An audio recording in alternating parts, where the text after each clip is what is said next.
Hello, my beautiful goddess. Welcome to my YouTube channel. I am Olga Nelson, known as Polkis, and today I bring a topic that is very personal, very vulnerable, and that it took me about 4 years to finally open up about it. So if you're new to my channel, welcome. In this channel is where I usually share things about wealth consciousness, money, how to manifest your best life, and not just manifest and create your best life as a woman, as a goddess, as a mom, as a business owner. So if that's something that you would like to check out, welcome. I am back and I took some time off. I can say that maybe a year, 8 months to a year is where I've been kind of like off from the whole social media thing, sharing more, getting clients. I kind of like stopped the courses in coaching 101. Today I'm opening up about a topic that is very deep in my heart. Made a promise not to cry in this video, but I really want to open up. And this video is not to cause for you to feel sorry for me, or for you to feel pity about me. This video is for the women that are going through losses, miscarriages, they're going through their fertility journey, and they probably are dealing with grief about this topic. So I want to bring that to let you know that you're not alone. I want to share my experience and the time I have taken to heal. So this video took me 4 years to make, and I will explain and share my journey. So miscarriages and losses are very common, and they're more common than we think. So when we go through a miscarriage, we think that something is wrong with us. Like I remember the first time I had it, I thought this, I did something wrong, something is wrong with me, why is this happening to me?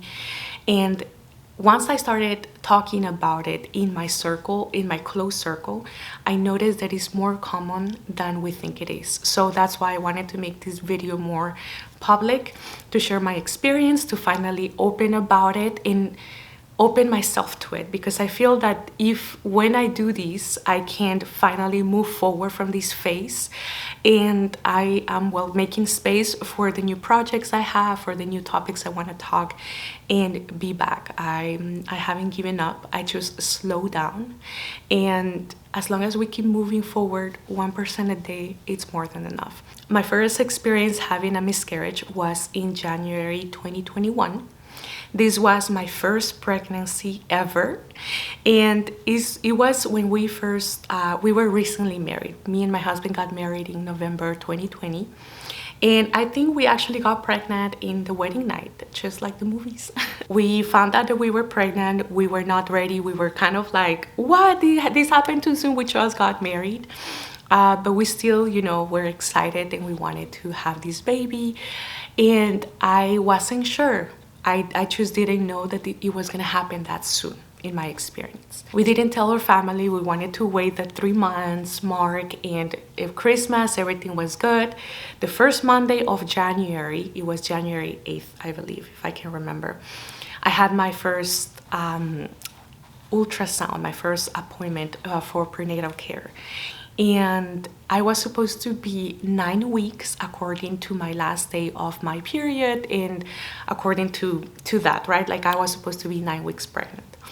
And when I had the ultrasound made, the doctor said that it didn't look good, that the embryo stayed and it was measuring around 6 weeks.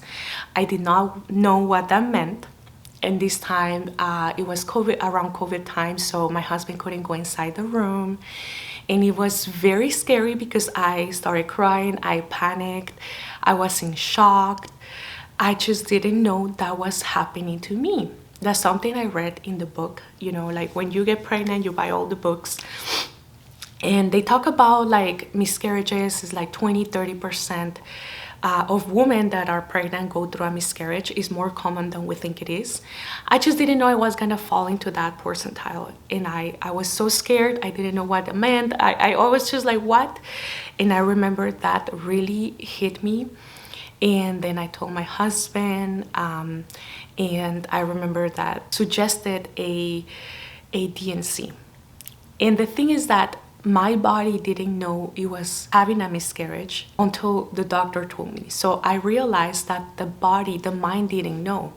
So the body was pregnant, but the mind didn't know there was a loss, although in the uterus there was no more life. And as soon as the doctor told me, I started having the symptoms. So what I had was a miscarriage, kind of like when the body doesn't know there is a miscarriage or a loss. So it won't bleed, nothing will happen until you find out that you're pregnant and that it stayed small. There is no heartbeat. I remember that was the worst sentence I have heard in my life. There is no heartbeat. At this time, we had to make the decision to do a surgery called DNC. And that night I started having cramps. I started going into labor because your body goes into labor. You start having the contractions, the bleeding, the panic. I couldn't walk. My whole lower body froze and paralyzed because of the spine, the pain in the back. And I was rushing to the hospital, and then I had my surgery on January 10th. So 2 days later, after I got the news, my body went into labor to get it out, right? At this point, when I went back, thankfully my mom was visiting from Guatemala. This is the time that I didn't know I needed my mom the most. Me and my mom have had a great relationship, but I feel that since this moment, the relationship opened up to heal even deeper. And I understood her as a woman. And the first time I hugged her, I told her I really want this baby. And I finally saw her eyes as a woman, not as a mom. I saw her from mom to mom. And it was beautiful, but at the same time painful for me. And thankfully she was there, she took care of me. And it was a very vulnerable moment. But after that, I had to make a conscious choice. I realized that I needed to heal. I needed to heal, I needed to move forward if I wanted to be a mom. I feel that this pregnancy got me to the point where I really wanted to be a mom. I really wanted to have that. I really wanted family. And although family has been one of my biggest values since I got married, when I grew up, family was my top. I didn't know if I want to be a mom though. I wanted a marriage and family, but then after these I noticed that I truly wanted to be a mom. I just didn't want to accept it because I was so focused on becoming an engineer, going to college, getting internships, going to work. And at that moment I'm like, yes, I do want it. When I married my husband, I'm like, yes, I want to be a mom, but not yet. But after that loss, I realized I truly wanted to be a mom. And if I wanted to be a mom, this baby couldn't come to a broken mom, a mom that was unhappy, that fell into depression. So I gave myself time to heal. And I remember I intentionally started looking out for meditations. And I started meditating. I downloaded this app and I'm like, let me do the meditations. I need to go back inside, see what's inside, see what do I want.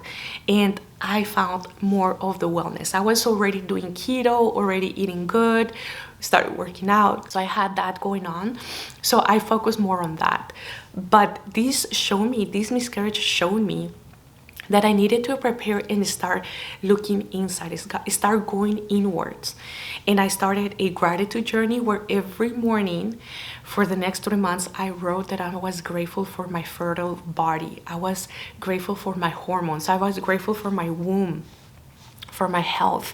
And I used to talk a lot to the soul of the baby. I remember we did a little ritual with my husband. We went to the beach and we threw some stones in honor of letting go of the soul, the baby we couldn't get to hold. And closing that cycle was very beautiful. 3 months later, I got pregnant. When I did my checkups and everything, they told me, hey, miscarriages are more than normal. This is your first one, girl, you're good to go. Just wait 3 months and then you can start trying again. It's gonna be okay. You're healthy. All the tests came out good. And exactly 3 months later, we got pregnant with my daughter. She's 3.5 years old.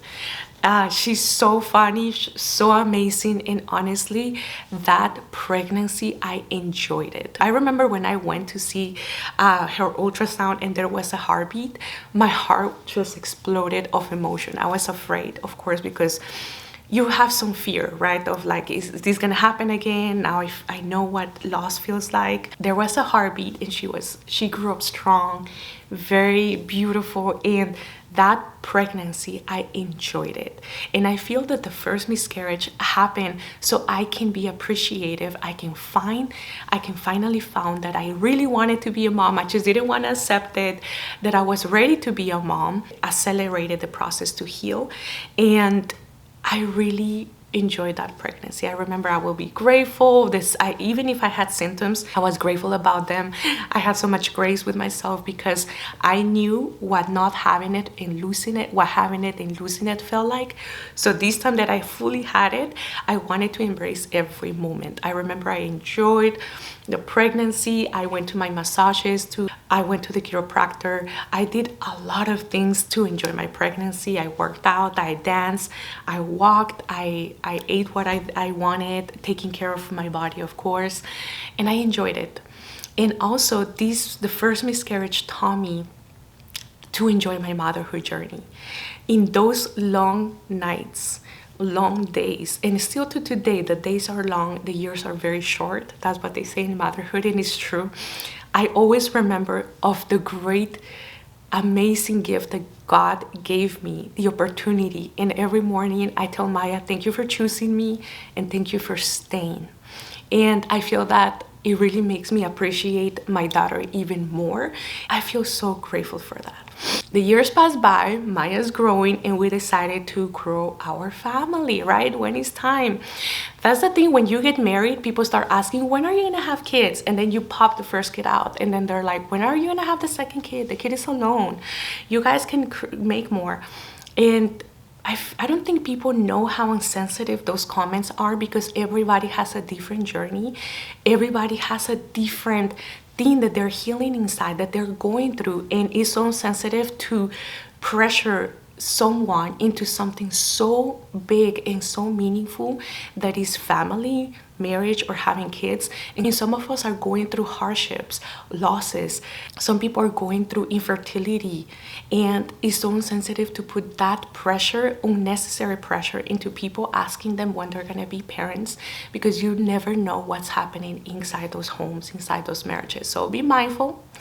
Because many people are like, when are you gonna have the second one? And little did they know I was going through grief for the second miscarriage. So as I say, we started planning for our second baby. First year and a half, I really wanted to enjoy Maya. We moved to Texas. There was a lot of happening in our lives, and I wanted to enjoy that, with her. Although many people say have them fast, don't listen to people.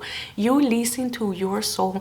And even if you plan, God has a different plan for you. Even if you plan to have them this year and this, you do not choose when are you going to have your kids. You can try and you can plan around it, but God is going to decide if that's going to happen or not. And that's a lesson I truly learned through pain. Second miscarriage happened the last day of last year, New Year's Eve. That's when I had the miscarriage. So let me tell you about it. So we started planning, and after the passing of my nephew, I had a nephew that I had the opportunity to be in their family, to help around and enjoy his life. He passed on July 4th of 2024. That was last year, exactly a year ago. That really hit me. In life, I really appreciated more life, and that's what gave me the push to start trying again. So we try, right? Like, we try to have a baby, and how I heal grief, and I talk more about that in another video that I made about the lessons of grief. If you're going through grief and loss, I highly recommend that to bring you some comfort. But we started trying, and I got pregnant. Of course, 3 months after trying, I got pregnant around October, and we were so happy, so excited. I'm gonna share a clip here of how excited we were. And I was so grateful. I'm so ready to be a mom again. I'm so ready to bring this child, give them the best love, opportunity, raise them with faith, with God, give them the opportunities, the financial stability, the love, everything. I was so excited. We were so happy. And then I booked my appointment. They confirmed I'm pregnant. The embryo, it's in the uterus. It traveled amazing. It got implanted there. My blood was showing good things. But It was measuring 6 weeks and it was supposed to be measuring 7 weeks. It was not a big deal, but something in my heart already started feeling heavy. And the girl who was doing the ultrasound, she's like, oh, it usually happens, like if it's a week, it's not a big deal. You need to come back in 2 weeks to make sure that there is a heartbeat. And those words really freaked me out again. And I was like, but it was only a days off. She's like, maybe your period got delayed or something. It's okay, it's normal. The next 2 weeks were 50-50. They were crucial. 50-50, one, because I had history of miscarriage. Second, because it was too early. It's just in the week where the embryo is growing and you can do anything about it other than wait. I was feeling something in my heart. I didn't start feeling good. I started seeing some pink in my pee, which they say it's normal sometimes, but I had a feeling something was off. This appointment, was on December 18. So 2 weeks was literally Christmas, and we were having family coming over. We had Christmas. My birthday is the day after Christmas, December 26th. New Year's Eve, doctors are off. Like there was the network of doctors were kind of like on holiday, busy. It's hard to schedule like a surgery. We needed to confirm if there was a heartbeat or not to move forward. So it was like very crucial. So we canceled all the trips we had, the family coming over. I started having pain. We went to the doctor again like a few days later. I'm like, I cannot wait the 2 weeks. Come on, we need to start seeing what's going on. The embryo didn't grow, not even a millimeter. And the doctors say it's 80%, like where I think there is a miscarriage going on. The baby didn't grow or the embryo didn't grow. And at this time, I just felt like a knife coming through my heart. There was no heartbeat. The sentence that the worst sentence I have heard in my life is, there is no heartbeat. The embryo didn't grow. And this time, I took it with grace. I knew exactly what was going on because I've been there before. So I knew the procedure. I knew that, and it was confirmed. They took some time to find like a surgery available for the doctor to do the surgery. It was Christmas. It was a chaos. And they also needed true confirmation that there was no heartbeat, there was no life. So it was crucial weeks. And it was around Christmas. It was a chaos. And on Christmas Eve, all of these days, I know that I'm going through a miscarriage. I'm having pain on and off. I can barely shuffle around the house. We flew in my mom the next day after we found out. So she came from Guatemala so she can help me with our daughter, right? Like, because I couldn't do lifting, I couldn't do like all these house activities and be taking care of her, playing with her. Also, I was going through grief, more grief.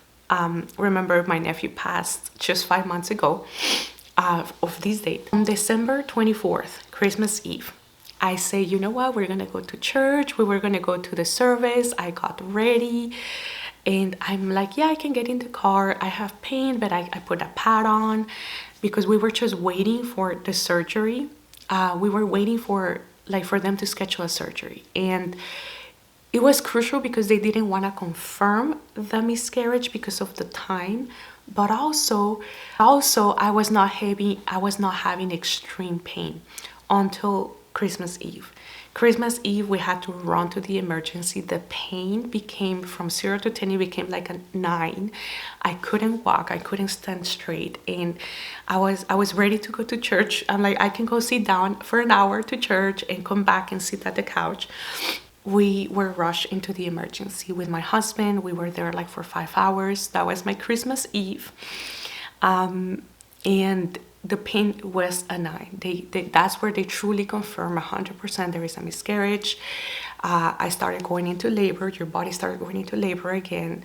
And they gave me some painkillers because in the emergency room they couldn't approve the DNC until December 31st. So I was sent back home. The pain went away. Christmas, I slept good. I woke up and it's like contractions. They go and go off, but in miscarriages, it's just different. They found me a surgery for December 31st. And I'm like, yeah, this is our holiday. So we went back home and I told my husband, we're gonna do Christmas. Remember, I'm going through pain, we're going through grief. We're losing our third baby. We have a toddler that is excited for Christmas. She had her presents. So we still put up the whole Santa thing. My mom made tamales, my mom made breakfast, hot cocoa. We had a blast in Christmas with a broken heart because we were celebrating loss, celebrating life, but at the same time celebrating and being grateful what we have. And as a parent, that's very hard to do. You know, as a mom, there is a lot of battles, a lot of moments that you swallow your tears, that you learn to cry in silence, that you learn to cry in the restaurant, that you learn to put a smile for your kids. And that's the strength of a woman. That's something that I only have experienced through motherhood. That's why I believe motherhood is the most human, amazing experience I have ever experienced. And I'm always be grateful. Even through my losses, I'm grateful for those losses. They have been amazing teachers and healing opportunities in my journey. Moving forward, my birthday was the 26th.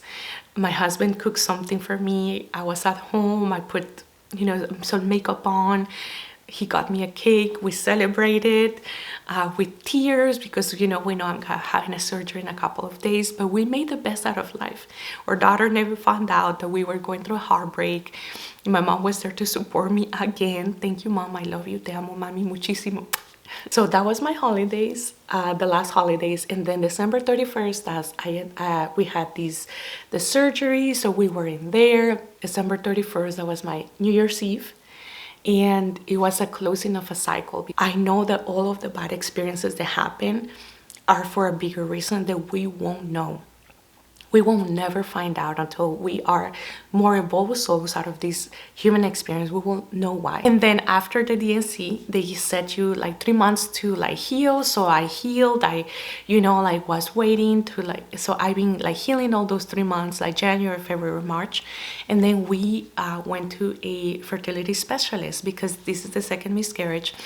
And I wanted to make sure everything was fine, that everything was okay, that what was going on, this is our second one, but we have a live kid. So what are the things, right? So they ran all the tests to me and my husband. They scheduled a surgery called hysteroscopy. And this is basically to see all your uterus, your tubes, your ovaries, make sure that everything is okay. Especially because I had 2 surgeries before, 2 DNC surgeries before for miscarriages. They wanted to make sure there was no kind of scar in there or any cysts or something interrupting pregnancy. So thankfully everything came out clean, perfect. My blood panels, everything came out perfect. It came out good.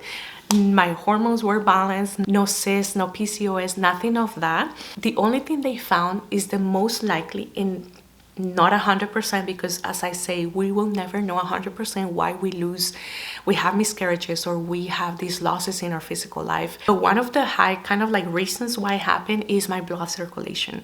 So even growing up, I always felt that I needed more iron, and it was like they say that my lower train has not as good circulation. Maybe because I had thicker blood in those months, the baby didn't get enough blood and oxygen to continue growing. I got pregnant with my daughter after I did acupuncture. So after the first loss, I started acupuncture to help my circulation, and I got pregnant 3 months later. So because that worked before and it helped the circulation, I went back into acupuncture. So after the second surgery, which was in April, I had to heal 3 months again. So that's April, Abril, Mayo, Junio. So by June, that was last month, I kind of can start trying again. But all these months since the miscarriage, I've been going to acupuncture to better my circulation, to better my blood flow in all my body, and to increase the chances of fertility and making more quality eggs. So that's what I've been doing. Of course, the fertility center suggested that I can do IVF or I can do artificial insemination, but me and my husband don't want to go that far, because if I'm okay, if I'm healthy, and if circulation is a problem, there is another holistic ways that we can try to do it. And also, I think that's great. I'm not against none of that. If I have to do it, I will. But I feel that it's not my time for that. That I want to do it holistically, and I also believe in miracles. I believe in the Creator, in God, and I know that the perfect timing is gonna go. And I don't want to be playing God just to like me managing the time. I'm gonna decide when I'm gonna have a kid. God knows better. The soul of that baby knows better. The soul of that baby has been around me in my energetic field all this time, and it's still around me. It's always showing me little feathers. It's always, and it's not feathers, it's baby feathers, and that's how I know that's my baby. It's always like showing around. I wanted to share some of the lessons that I have learned from my second miscarriage. And I learned that I can't play God. I can't decide. I can't decide when I'm gonna be a mom. I can try in planning around it, and if it works, it's perfect, it works. But I don't have the ultimate say. I cannot be deciding, I don't want to be pregnant this month, so I'm not gonna do it. Or this is divine timing.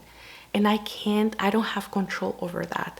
Many times we want to control the outcome, and it doesn't work that way. Another lesson that it showed me is that I needed to heal unprocessed grief.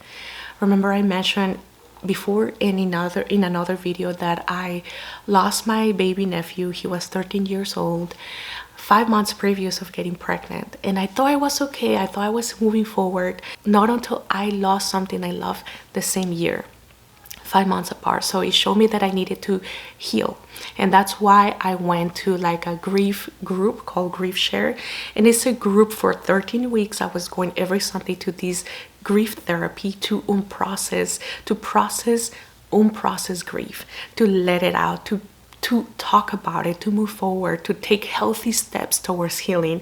And now that I can finally talk about it, I feel good. It's time for me to go back in life, to go back to what I love doing, which is YouTube, to go back to speak about it. And I can finally open up about my first miscarriage 4 years later. I don't think nobody knows other than my close circle that Maya is a rainbow baby. And also the second miscarriage showed me to slow down.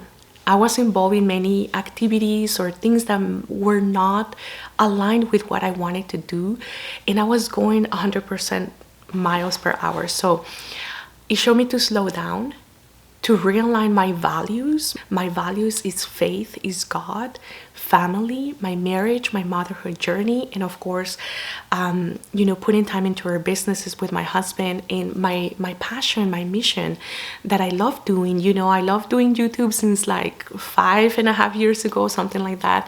So I needed some time off. It showed me to slow down so I can realign better with my soul, to put time to where it's important, which is my family, my daughter. It helped me reconnect with my values. It helped me to let go what no longer served me. I was involved in many activities or things that were draining my energy, and things that I thought I was aligned with, but it's not the time for that yet. So it helped me rebuild my strength within. And also it got me super closer to God, because although I don't understand the fully reason why these happen, I can have ideas around it, but I don't really understand why things happen to women, or in this case to me.